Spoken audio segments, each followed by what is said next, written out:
Nothing prepares you for that feeling of shock when you find something out that is unexpected and that completely shatters your heart and turns your world upside down in a matter of seconds.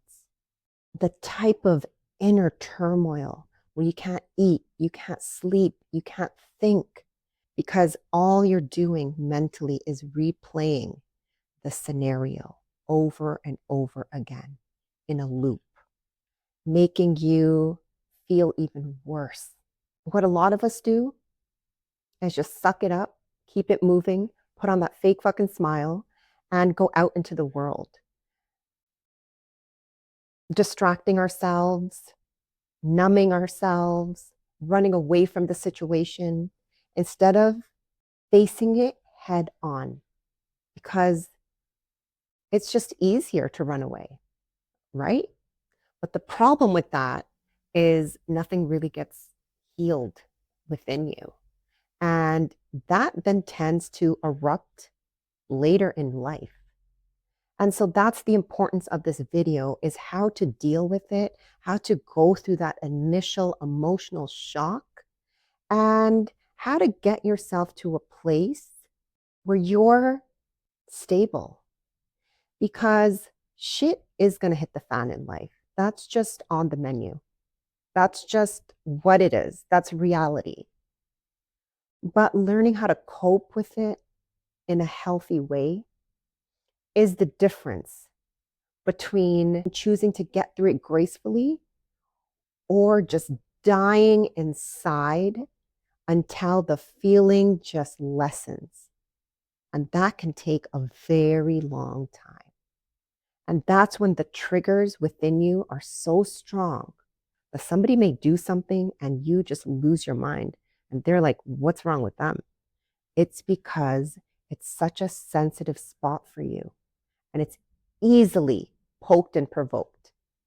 And so dealing with it is how you get around a lot of these things. And what you really need to know is that healing actually begins not once the issue is fixed and you feel better, but right now when it still hurts. So let's get into it and let's talk about this so that we have the tools and we're better prepared for life when it throws shit our way.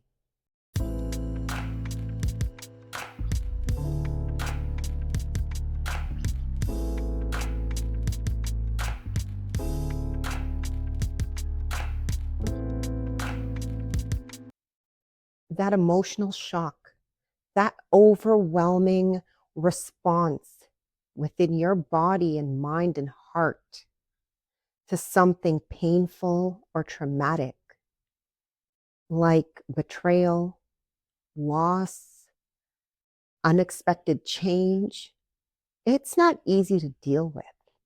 And if you're lucky to have support, somebody to reach out to, somebody to speak to, consider yourself very, very blessed. Because a lot of people don't. I didn't have support, the proper support, when I was going through the worst time in my life. I had to go through that shit alone.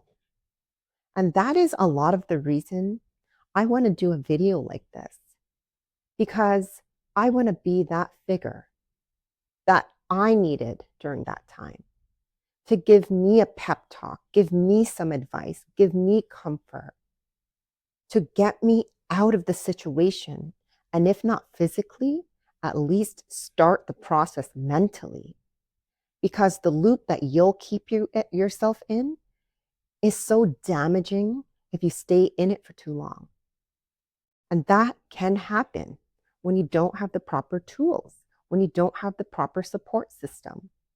The first thing I need you to know, regardless of how shitty your situation is and how much pain you're feeling, that you will get through this.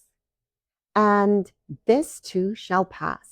I'm sure you've heard that many, many times. And I know it's easier said than actually putting that into action and really believing it when you're going through something. But you have to know that you will get over this. You will get through this. It will not last forever. And you will get yourself to a point where you regain clarity, regain your life, your stance, your yourself back. This is just a bump in the road. Again, as hard as it is to see it that way, it's true. You've been through a lot before and you got through it. There's nothing that you're going to be given that you can't handle. Okay? So I really need you to know that this is not going to be something that is going to define you, that you're going to be stuck in forever. And I really also need you to understand that feeling the pain and what you're dealing with inside of you has to be faced. You really have to feel it in order to heal it. And it's unbearable, and I understand that. But trying to distract yourself and trying anything in your power to avoid feeling shit, it's a recipe for disaster in the long run. And so I need you to know that not only are your emotions necessary for the process, but they're also very valid, because a lot of the times we're told emotions are weakness, don't show that you're weak and going through things. That's a lie.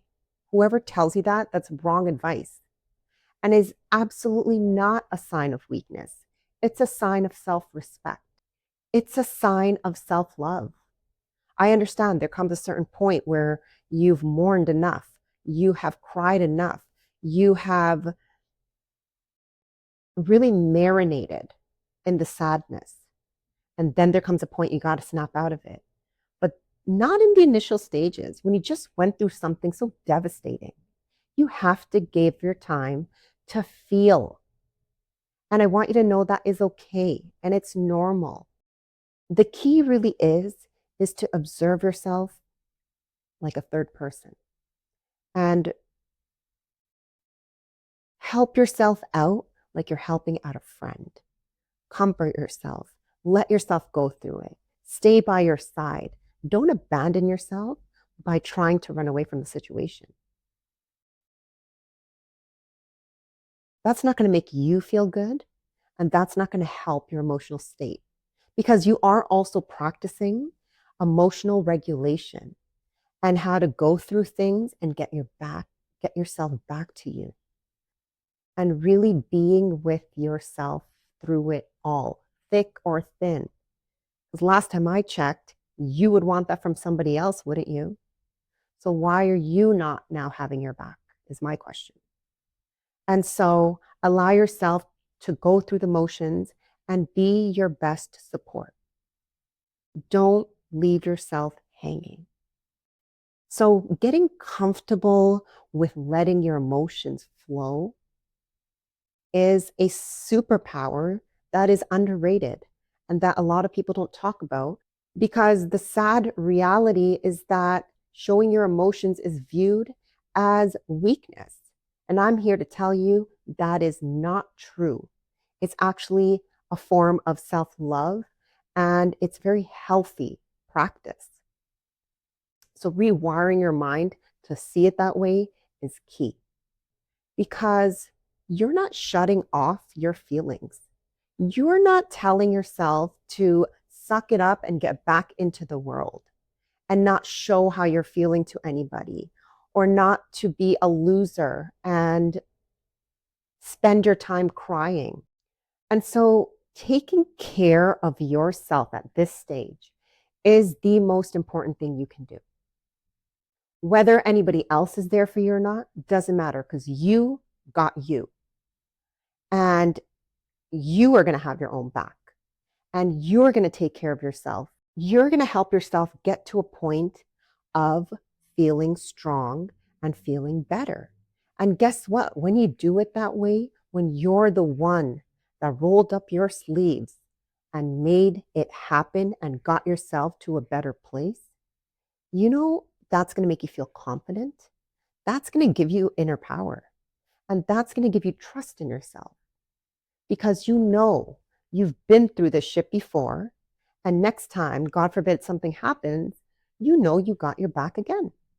And so I'm not saying don't go to other people, don't get support from outside of you. But what I am saying is, regardless of that, the constant needs to always be that you will handle you no matter what, and in a healthy way, in a respectful way to yourself. And that begins by allowing you to really process the emotional shock, process the devastation, process the thing that you can't believe just happened. And give yourself the space to release and get ready to put yourself back into the world in a stronger way. Because at the end of the day, you're always going to be with you. And at the end of the day, life isn't all peaches and cream. And so knowing yourself to this level, knowing how you deal with things, knowing what's best for you to get over it, knowing how to go through it is such a blessing to be able to do. So a lot of us depend on things outside of us. And that's not where the magic is at. It's within you. So I'm sorry about whatever it is that you're going through. It's so hard, especially when you battle it in silence. But I want you to know that things will turn around. And I want you to know that you're stronger than you think. And I want you to know that it looks like way bigger of a mess than it really is. Because piece by piece, you will figure it out. And when you come out on the other end, even stronger, you're going to be so proud of yourself, of how you handled it. And that is the goal. And that's the self-confidence and self-trust that you want to build within yourself. I hope this video was helpful for you guys. I would love to hear from you in the comments. What works for you when you are in that type of despair and in that type of pain? Do you go through things alone, or do you prefer to have outside support? And if so, what are the tools that you use? I'm sure that will be helpful for so many people. I'd love to hear from you. I hope this video was helpful, and I look forward to our next little chat. See ya. Thank you for all your love and support. Please like, share, and subscribe to my channel. See you next time.